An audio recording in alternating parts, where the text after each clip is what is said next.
Today I'm going to show you how to make thin mints at home. This is everything that you will need. I start by putting out the wax paper on my countertop so that way I have a place to put the Ritz crackers. I do this ahead of time so that way it's done and the crackers are ready to go, because you will want to work quickly with the melted chocolate so that way it doesn't re-harden in your bowl before you've got everything dipped. Spacing doesn't really matter, you just want to make sure that you have enough room to work and put the crackers back. This one was a little broken, I decided not to use it. So I'm using 2 cups of chocolate chips in a double boiler method. I like this method because it helps the chocolate retain heat. Whenever I go to dip the Ritz crackers, I have 1 sleeve of Ritz crackers, and again I said I'm using 2 cups of the chocolate chips.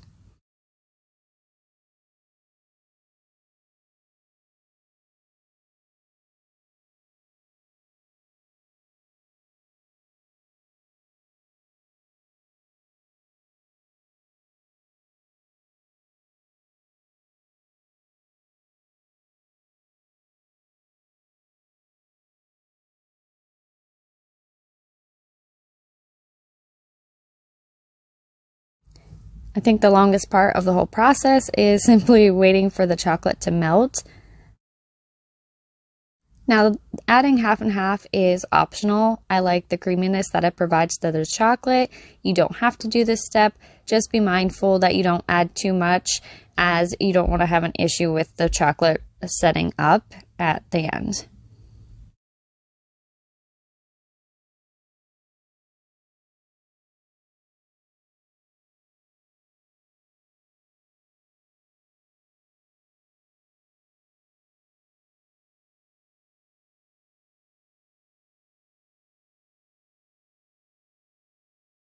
Now, I prefer either a rubber or silicone spatula because I am able to get the sides scraped down more.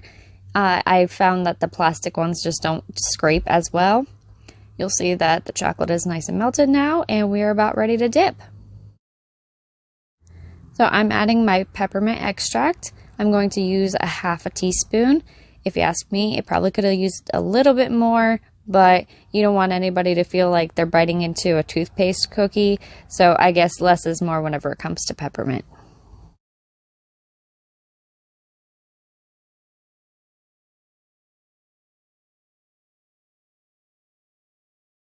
Next, you simply drop the Ritz in, flip it over, and just spread the chocolate around. You'll place it back onto your wax paper and move on to the next one. Just keep repeating the process over and over until you're all finished.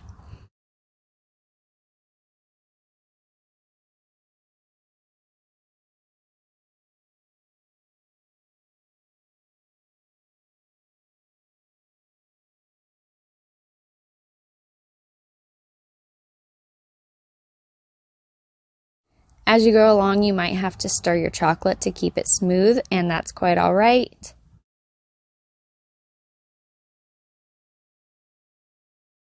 There's not really a time frame as far as whenever these are set. You just go by how they feel. If they feel still soft as far as chocolate, then leave them sit longer.